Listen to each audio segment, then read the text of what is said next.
I want to start off today with a dramatic reading of a Truth Social post from Donald Trump. Here we go. The radical left Democrats have hit pay dirt again. Just like with the fake and fully discredited Steele dossier, the lying 51 intelligence agents, the laptop from hell, which the Dems swore had come from Russia. No, it came from Hunter Biden's bathroom.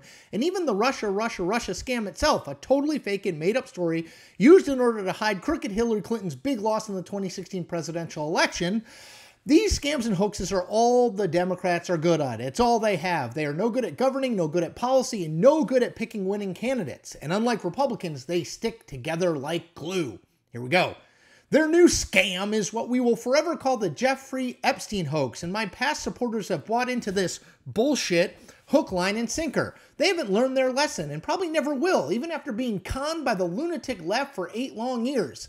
I've had more success in 6 months than perhaps any president in our country's history. And all these people want to talk about, with strong prodding by the fake news and the success-starved Dems, is the Jeffrey Epstein hoax.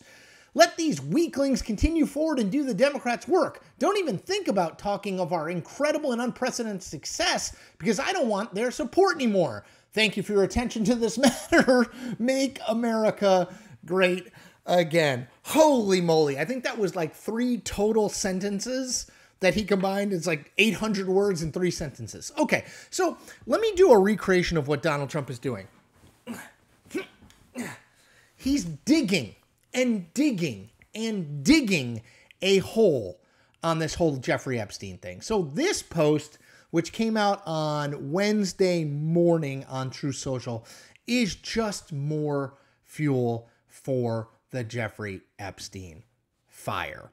And I don't totally know what the strategy here is, but let me outline a few things I think we know, and then I want to offer up, I think, about 4 ways that the Trump people could, in theory, try to get out of this, although I don't know if any of them will work. Okay, so here's what we know. The idea, and Donald Trump is pushing this, but the idea that this is some kind of Democratic hoax or made up thing is just not accurate, right? I mean, remember, this was something that was at the core of many MAGA online influencers, that the Epstein files, the investigation, the federal investigation into Jeffrey Epstein and his sexual trafficking and his sexual exploitation of very young women and the people he palled around with, that this was all part and parcel of Democrats and that they're secret conspiracies, and they were hiding this. So now Trump is saying it's actually all a Democratic hoax. It doesn't make any sense, okay? And you know who's not buying it? Lots of people who are very, very Trumpy. In the last 24 hours, let me just go through a few people. Here's Mike Johnson, the Speaker of the House, not exactly an anti-Trump guy. Johnson said this: "I'm for transparency. We should put everything out there and let the people decide. Pam Bondi needs to come forward and explain it to the American people. Let's get this thing resolved." Here's Lauren Boebert.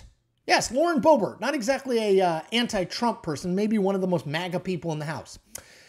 On X, she said this: "We deserve the truth about the Epstein files. I'm ready for a special counsel to handle this.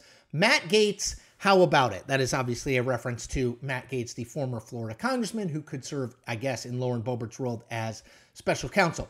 Then there's Megyn Kelly, who again has made her bones as a pro-Trump voice in the journalism sphere. Let me read what she said on her podcast. "I have nothing but respect and admiration for this president, but I'm in a different business. I am in the journalism business, and my position is you can trust, but you must verify." She says, "That's not what's happening under Trump, but I'm just saying journalists, people like me who do consider themselves as journalists, you have an obligation not to just trust. You kick the tires. That's your job. You approach all stories and everything fed to you by an administration official, like them, love them, respect them, trust them or not, with a hefty dose of skepticism." She also said that many of Trump's supporters are blinded by loyalty to the president when it comes to Jeffrey Epstein and the release of the Epstein files. Okay, so, yeah, that is not a Democratic hoax. That is Republicans, many of whom I will note were fed these conspiracy theories on Jeffrey Epstein and a lot of other people, fed these conspiracy theories by the very people now saying there's no there, Pam Bondi, FBI Director Kash Patel, Deputy FBI Director Dan Bongino, and yes, President of the United States Donald Trump. That's who is rebelling here. Democrats are, of course, jumping on it. And yes, the media is covering the whole thing. But this is a Republican on Republican, or really more accurately, MAGA on MAGA fight more than it is anything else. Okay, so before I get to what Donald Trump might be able to do to solve this problem, and I've got 4 solutions, let me ask you this.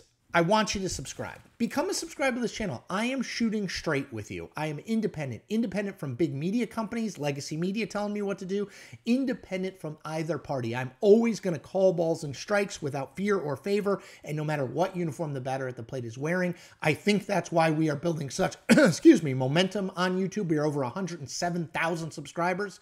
I hope we continue to build it. I hope you become a subscriber today.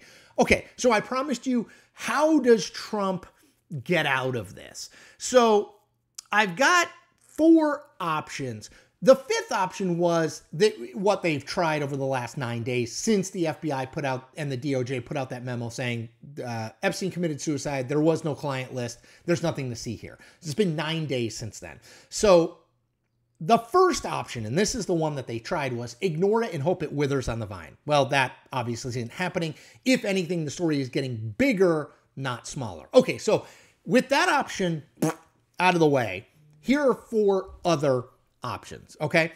Option 1, appoint a special counsel. Now, Lauren Boebert of Colorado suggested that Trump do just that. That is an option to at least quiet the current furor, to say, we're addressing it, this person is going to look into it, and that person will come back and issue a report, and then we will we'll know what really happened. Now, the problem with that, of course, is it gives more legitimacy to the idea that Pam Bondi, Kash Patel, Dan Bongino didn't sort of act in a transparent manner, right? That we have to have someone who is appointed from without to investigate this whole thing. And number 2, you never really know what the special counsel finds, right? What if they find something that suggests there was a cover-up of some sort, right? So it's like, do you really want to go down that road? That's one. Option 2, you release every single scrap of anything related to the Epstein investigation. You just put it all out there, with the exception you obviously withhold anything that's child pornography or anything like that. But you put all of the investigative things you can out. Now, the problem with that, as I see it, is plenty of people, and this includes Donald Trump and Bill Clinton, we know were friendly with Jeffrey Epstein. We knew both of them flew on the plane, on Jeffrey Epstein's plane. But to just put it out there and be like, yeah, they did this, I think is really dangerous to just put out a bunch of names and without hard and fast proof that they engage in these behaviors, because flying on Jeffrey Epstein's plane or being friendly with Jeffrey Epstein, yeah, it probably doesn't reflect all that well on you, but it's certainly not evidence that you did anything criminally wrong. So I think that's potentially dangerous. Option 3, Trump could fire Bondi, fire Kash Patel, or fire Dan Bongino in a very public way. That you would be kind of throwing someone to the wolves there. But it's getting to the point almost where that might be necessary to quiet this story. I don't even know if, say, Dan Bongino sort of leaves, the deputy FBI director, he just leaves his position. Is that enough? Will people be like, oh, okay, let's move on from the story, or not? I don't know. Last thing that they could do, this is probably the most likely thing they'll do next, is put either Bondi or Kash Patel, so the attorney general or the FBI director, out in front of the media and allow the media to ask every and any question that they can think of as it relates to this, and see how Bondi and or Kash Patel and or Dan Bongino do.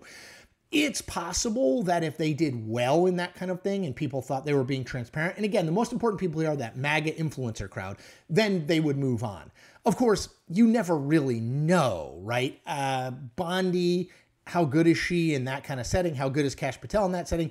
It could actually make things worse if they look like they're obfuscating, if it looks like they're not telling the truth, if it looks like they're covering for people. So that one is risky, but probably the easiest of those 4 options to do, because Trump doesn't want to appoint a special counsel. I think it's hard to release every bit of evidence related to the investigation, and he probably doesn't want to fire anybody, at least at the moment. So that 4th option, put Bondi or Patel or Bongino or all of them out for a press conference where they answer every question, is the lowest lift. But I also think the least likely to succeed and one that could blow up in Donald Trump's face. So look, this story is raging out of control right now. There is no question. And Donald Trump's Truth Social post basically saying this is a Democratic hoax, just like the Russia investigation in Hunter Biden's laptop, isn't going to make things better because it doesn't pass the smell test. Even if you believe those things were hoaxes, you're not going to, how is this a hoax? How did Barack Obama and Joe Biden and Hillary Clinton and Jim Comey and John Brennan write the investigation? This was the investigation that Republicans insisted once they got into power, they're going to release all the details and blow the top off of all these Democratic conspiracies. Well, then how is it a hoax? Just doesn't make sense, right? So he's got to come up with a better line or do one of the four things that I just outlined there. Again, I'm not sure those are a guarantor that it gets the White House beyond this story. But at this point, he's got to choose from, four not great options. That's where we are with this story. As always, I ask you to subscribe, as I did earlier. Independent and authentic. That's what I am. That's what I promised you. I think we need more people like that in this news space. I hope you follow me. You can also like and comment on this video in particular. Helps build our community. Helps get my content out to people who aren't already subscribers. Last thing you can do is old school. Just tell one or two people who are interested in all this stuff, interested in the world of politics, want to understand better what's going on, that I'm a way to do that. You can subscribe for free. Hit that button, tell people about it, be an evangelist for what we're building here, and thank you.